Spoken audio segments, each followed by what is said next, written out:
Hello friends, कैसे हैं आप सब? बढ़िया। चलिए, आज हम देखने वाले हैं एक बहुत ही जबरदस्त टॉपिक जिसमें हम बड़ी बड़ी संख्याओं का घनमूल निकालेंगे। जी हाँ, ऐसी संख्याओं को हमने यहाँ पे आज लिया हुआ है जो कि पूर्ण घन संख्याएं हैं और उनका हमें घनमूल निकालना है। तो चलिए हम स्टार्ट करते हैं। मैंने यहाँ पे बहुत सारे क्वेश्चंस लिख रखे हैं। इन सभी संख्याओं का हमें घनमूल निकालना है। घनमूल निकालने के लिए आपको छोटी छोटी संख्याओं का घन पता होना जरूरी है। घन और घनमूल कम से कम 1 से 10 तक तो पता होना जरूरी है। तो उनकी मदद से हम इन बड़ी संख्याओं का घनमूल निकाल सकते हैं। तो चलिए हम सबसे पहले एक यहाँ पर टेबल बनाते हैं जिसमें हम 1 से लेकर के शुरू करते हुए संख्याओं का घन लिखेंगे। फिर हम ये देखेंगे कि उनमें क्या पैटर्न हमको दिखाई देता है। तो हमको वहां से एक ट्रिक नजर आएगा और वो ट्रिक हम इन सभी संख्याओं के घनमूल निकालने में इस्तेमाल करेंगे। चलिए शुरू करते हैं। 1 का घन 1 होता है, ठीक है। 2 का घन 8 होता है। 3 का घन होता है 27, 3 3 9 3 27, ठीक है। 4 का घन होता है 4 चौक 16 चौक 64। 5 का घन होता है 5 पंचे 25 पंचे 125। 6 का घन होता है 6 छक्के 36 छक्के 216। 7 का घन होता है 7 सत्ते 49 सत्ते 343। 8 का घन होता है 8 अट्ठे 64 अट्ठे 512। और 9 का घन होता है 9 नहीं 81, 81 नहीं है 729। और 10 का घन होता है 10 धाम 100, 100 धाम 1000। आप चाहते हैं तो इसके आगे भी बढ़ सकते हैं। जहां जितना ज्यादा आपको याद होगा ना, समझ लीजिए आप उतनी बड़ी बड़ी संख्याओं का घनमूल निकाल सकते हैं। तो चलिए मैं एक आध दो और लिख देता हूं। 11 का क्यूब होता है 13 31। 12 का क्यूब होता है 17 28, ठीक है। और भी आप आगे बढ़ सकते हैं, बहुत आसान है ये, घबराने की कोई बात नहीं है। चलिए अब हमको करना क्या है वो सुनिए। चलिए ये तो मैंने क्यूब लिख दिए, ठीक है। अब हम इनमें पैटर्न खोजते हैं। पैटर्न देखते हैं। आप ना पैटर्नों की तलाश, जो भी पैटर्न आपको दिखाई देगा वो आप यहाँ से यहाँ तक के देखेंगे, ठीक है। 1 से 9 तक के क्यूब में हम वो पैटर्न खोजते हैं। चलिए जब हम 1 का क्यूब करते हैं तो 1 आता है। 2 का क्यूब करते हैं तो 8 आता है। 2 का क्यूब 8 आता है। इसका मतलब क्या है कि 8 का जब घनमूल निकालेंगे तो 2 आएगा, है ना। 2 का क्यूब 8 है, इसका मतलब 8 का घनमूल 2 है। 3 का त्रिघात यानी 3 का घन, 3 का घन 27 है, इसका मतलब 27 का घनमूल 3 है। ऐसा होता है। 4 का घन 64 है, इसका मतलब 64 का घनमूल 4 है, ठीक है। 64 का घनमूल 4 है, इसका मतलब तो यही होगा सर। 125 का घनमूल कितना हो जाएगा बताइए? 5। 216 का घनमूल कितना हो जाएगा बताइए? 6। 343 का घनमूल कितना हो जाएगा? 7। 512 का घनमूल कितना हो जाएगा? 8। और 729 का घनमूल कितना हो जाएगा? 9, ठीक है। अब देखिए, और 1 का घनमूल 1। हाँ, अब सुनो सब ध्यान से। मैं पहला एग्जाम्पल पकड़ता हूँ, ठीक है। यहाँ पे लिखा है घनमूल निकालना है हमको 1728 का, ठीक है। अब इसके निकालने के लिए मेथड क्या क्या है देखो। सबसे पहला काम आपको ये करना है कि इसका इकाई अंक देखना है। जी हाँ, इसका इकाई अंक कितना है बताइए? 8, ठीक है। अब इसका इकाई अंक 8 है। अब आप ये देखो कि 8 का घनमूल कितना है? 2 है। तो समझ लीजिए आप कि आपका 1728 का जो भी घनमूल आएगा उसके भी इकाई में 2 रहेगा, ये तय है। आप बोलेंगे सर ये कैसे आया, जरा विस्तार से समझाइए। तो मैं आपको बताना चाहता हूँ, आप चाहे कितनी भी बड़ी संख्या लिख लें, कितनी भी बड़ी संख्या लिख लें, ठीक है। मान लो ये लिख रहा है 23,578, ऐसे कुछ भी लिख लो आप जब उसका घनमूल निकालोगे ना, तो आंख मूंद के ये बात जान लो कि अगर इसके इकाई में 8 है, चाहे कितनी भी बड़ी संख्या हो, अगर उसकी इकाई में 8 है तो 8 है, तो समझ जाइए कि उस संख्या का घनमूल जो भी बनेगा उसके इकाई में 2 आएगा ही आएगा। ये बात हम लोग केवल इसको देख के पता कर लिए, केवल इसको देख के पता किए। ठीक है, 8 का घनमूल 2 होता है, मतलब हर वो संख्या जिसके इकाई में 8 है उसके घनमूल के इकाई में 2 आएगा ही आएगा। ठीक है, तो 2 हो गया। जब आप ये 2 पता कर लें कि हाँ 2 आएगा, उसके बाद आप एक काम करें कि अब इन 3 संख्याओं का रोल खत्म। ठीक है, घनमूल निकाल रहे हैं ना हम, इसलिए एक संख्या के निर्धारण के लिए हम उन 3 संख्याओं का इस्तेमाल कर चुके, समझो। अब कौन बचा वो देखो, कितना बचा आप देखो, 1 है ना, ये 1 तो ये खुद है, तो आप बस यहाँ पे क्या लिख लेंगे, 1। जब ये 3 संख्याओं का रोल खत्म हो जाएगा तब आप ये देखेंगे कि अब ये कितना लिखा है, 1। अब आप ये देखो कि 1 कहाँ पे आता है, क्या 1 8 और 27 के बीच आता है, क्या 1 1 और 8 के बीच आता है, कहाँ आता है 1, तो 1 आता है यहाँ पे, आप लगा देंगे 1। ऐसा जिनके बीच वो 1 आता है बस आपको वही संख्या लगानी है। 1 यहाँ आता है ना, तो आप उसके संगत इस 1 को लगा दीजिए। अगर ये नहीं समझ में आ रहा है तो भी चिंता की बात नहीं है, हम दूसरा, अभी बहुत सारे एग्जाम्पल हैं, मैं पूरा विश्वास आपको दिलाता हूँ, थोड़ा सा धैर्य बना के रखिए, आपको सब समझ में आएगा। चलिए दूसरा एग्जाम्पल देखते हैं। 49 13, इसका घनमूल निकालना है हमको। ठीक है, अब इसके इकाई में कौन सा अंक है, 3 है। ठीक है, अब आप मेरे को एक बात बताओ कि यहाँ पे ऐसी कौन सी संख्या लिखी है जिसके इकाई में 3 है। ठीक है, यहाँ पे आप देखेंगे ऐसी कौन सी संख्या है, इधर इधर देखो, ऐसी कौन सी संख्या जिसके इकाई में 3 है, यहाँ पे। ठीक है, और इकाई में 3 वाली संख्या का घनमूल कितना आया है, 7 आया है। चाहे उस संख्या को मत देखो आप, कितनी भी बड़ी संख्या हो, कितनी भी छोटी संख्या हो, कुछ भी हो, हमें केवल इनमें वो संख्या खोजनी है जिनमें इकाई में 3 है। कहाँ है 3, यहाँ है, और उसका घनमूल कितना है, 7। तो समझ जाइए ये वाली संख्या का भी जो भी घनमूल निकलेगा उसका इकाई अंक 7 ही रहेगा।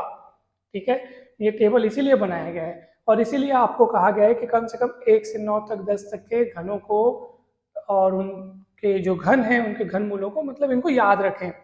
अब देखो ना, तो आप समझ में आया ये वाला कि इकाई में 3 है ना, तो हमको ये खोजना है कि इकाई में 3 कहाँ पे आता है, यहाँ पे आता है, और उस संख्या का घनमूल कितना, वो कौन सी संख्या, 343, उसका घनमूल कितना होता है, 7। समझ लीजिए कि इसका भी जो घनमूल आएगा ना, इकाई में 7 आएगा, दहाई में क्या आएगा वो निकालना भी बाकी है, मगर इकाई में 7 आएगा, ये तय हो चुका है। अब जब इकाई में 7 आएगा, ये तय हो चुका है ना, तो समझ जाओ कि इन 3 संख्याओं का रोल खत्म, पीछे से 3 संख्याओं का रोल खत्म हो गया। ठीक है, वो 3 संख्याओं का काम हमने कर लिया, 7 आ गया। अब कौन है सर इधर, 4। अब 4 को आपको देखना है कि 4 इनमें से किसके बीच आता है, क्या 4 8 और 27 के बीच आता है, नहीं, 4 तो 8 से छोटा होता है, तो 4 किसके किसके बीच आता है, 1 और 8 के बीच आता है ना, 1 और 8 के बीच आता है। तो हमको छोटा वाले को चुनना है और उसका जो घनमूल है, वो लिखना है, यानी 1 लिखना है यहाँ पे। तो आंसर आ गया 17। फिर से एक बार, 4 को देखना है कि वो इन सबों में से, ये जो घनमूल के अंदर जो संख्याएं लिखी है, करने के अंदर जो संख्याएं लिखी हुई है, करने के अंदर जो संख्याएं लिखी हुई हैं उनमें से 4 किसके बीच आता है, तो 1 और 8 के बीच आता है, तो कम वाला 1 है और उसका घनमूल जो है वही 1 को हमको यहाँ लिखना है। अब आपको समझ में आ गया होगा, अब भी नहीं आया तो भी चिंता मत करो, मैं तीसरा एग्जाम्पल लिखता हूँ। अब कितना लिखा है, 17,576। चलिए अब बताइए आप, ये क्या लिखा है बताओ, 6, इकाई में 6। आप यहाँ पर ऐसी संख्या खोजिए जिसके इकाई में 6 हो, और कोई दिख रहा है क्या आपको, नहीं दिख रहा है, इकलौता यही संख्या दिख रहा है जिसका इकाई में 6। ऐसा क्यों दिख रहा है, क्योंकि हमको जो संख्या यहाँ पे दी है ना उसके इकाई में भी कितना है, 6 है, तो हमको ऐसी संख्या खोजनी है जिसकी इकाई में 6 हो, और फिर उसका घनमूल देखना है, उसका घनमूल, अच्छा वो संख्या कौन सी, 216।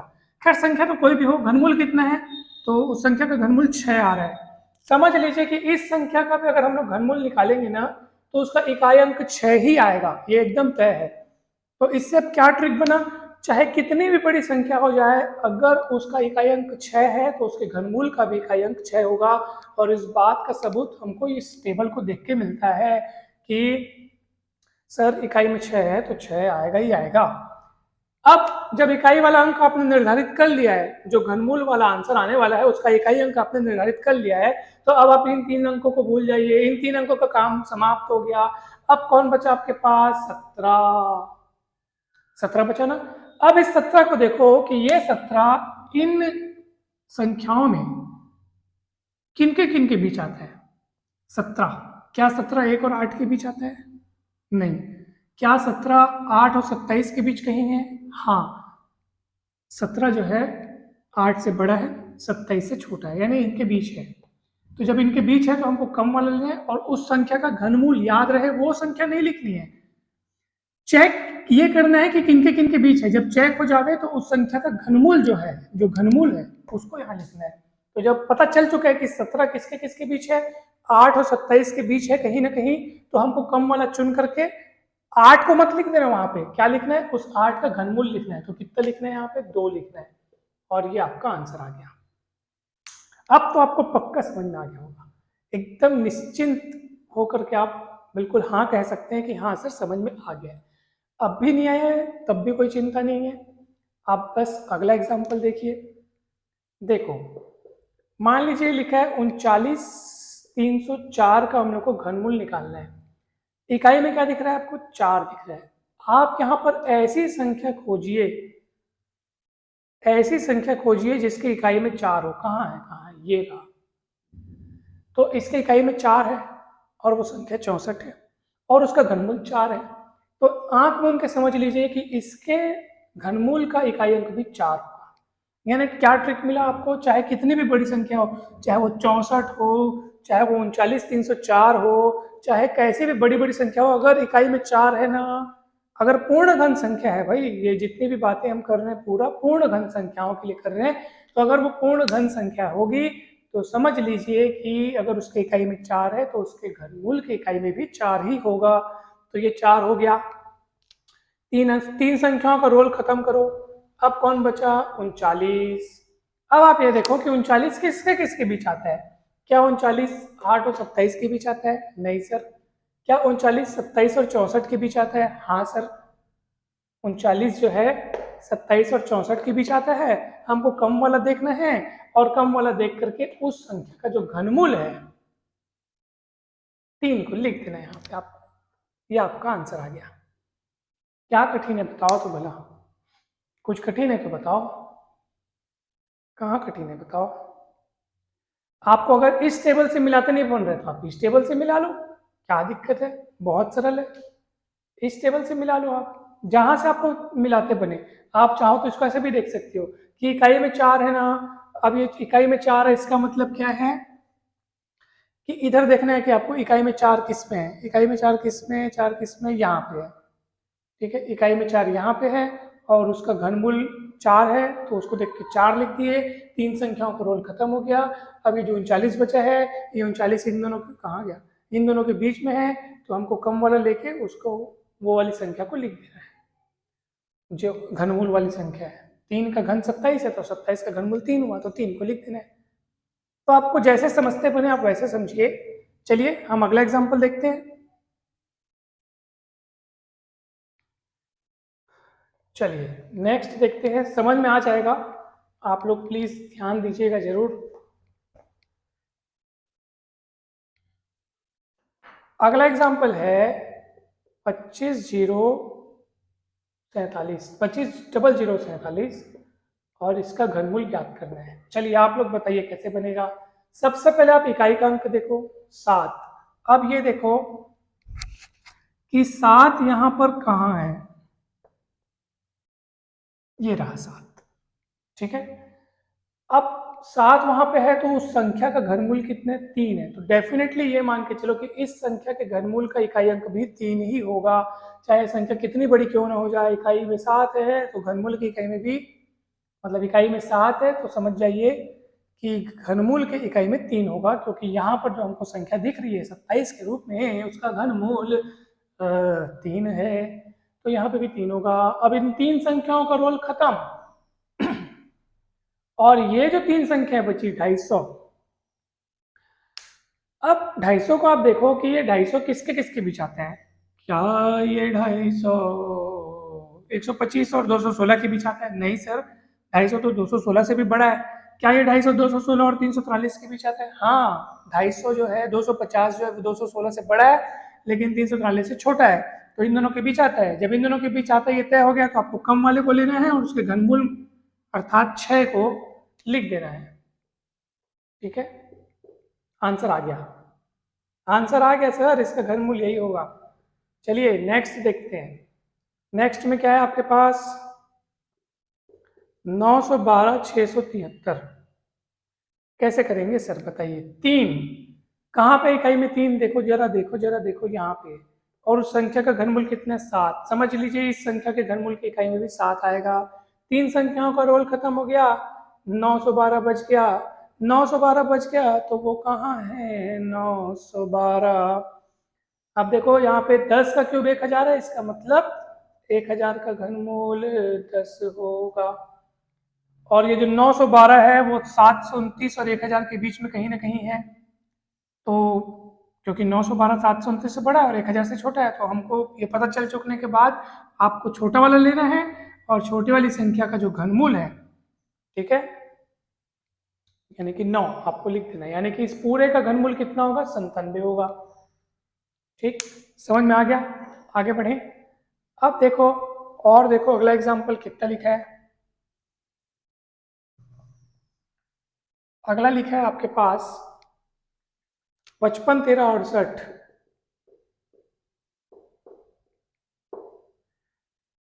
इकाई में कितना दिख रहा है? 8 दिख रहा है। तो जब इकाई में 8 दिखे, कहाँ इकाई में 8? ये तो सबसे पहले पे है जी, और उसका घनमूल कितना है? 2। तो समझ लीजिए कि इस संख्या का भी घनमूल कितना होगा? जो भी होगा उसका इकाई अंक 2 होगा। 3 संख्याओं का रोल खत्म करो। जब भी आप एक इकाई वाली संख्या निर्धारित कर लेना, तो फिर 3 संख्याओं का रोल खत्म समझो।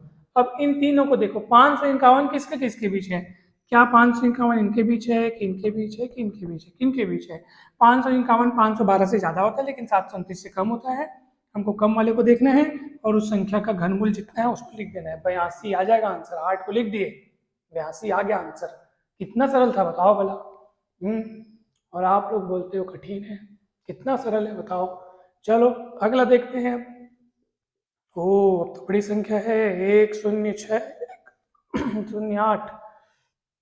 इकाई अंक 8 दिख रहा है। 8 कहाँ है? यहाँ है। उसका घनमूल 2 है, समझ जाओ इसके घनमूल के इकाई अंक भी 2 होगा। 3 संख्याओं का रोल खत्म करो। और 1000 कितना है? 61 है। 1061 कहाँ है सर? यहाँ तो कहीं दिख नहीं रहा है सर 1061। तो आप देखेंगे कि 11 का जो घन है वो 1331 है। 1331 का घनमूल करेंगे तो कितना आएगा? 11 आएगा। यानी कि 1061 जो है वो 1000 से बड़ा है और 1331 से छोटा है, तो इन दोनों के बीच में कहीं ना कहीं है। तो हमको उस समय छोटे वाले को चुनना होता है और छोटे वाले को चुन करके उसका जो घनमूल है वो यहाँ लिखा आता है, यानी 10 लिखा आएगा। तो ये हो जाएगा 102, यानी इस संख्या का घनमूल कितना हो गया? 102 हो गया। तो देखा दोस्तों आपने, पूर्ण घन वाली संख्याओं का घनमूल निकालना कितना आसान है, कितना आसान है। अगर ये ट्रिक आपको अगर हमेशा याद रहेगा, जिसमें आपको ना केवल इतना ही करना है कि शुरू से ना 1 से लेकर के 10 तक की संख्याओं का जो घन है, घन 1 से लेकर 10 तक की 11 या 12 भी आप करोगे तो भी अच्छा है, बड़े एग्जाम्पल भी आप बना सकते हो। सो 1 से लेकर 10 या 11 या 12 तक की संख्याओं का घन आपको पता होना चाहिए। जब घन आपको पता होगा ना, तो उनका उल्टा करके मैंने घनमूल लिख लिया, है ना।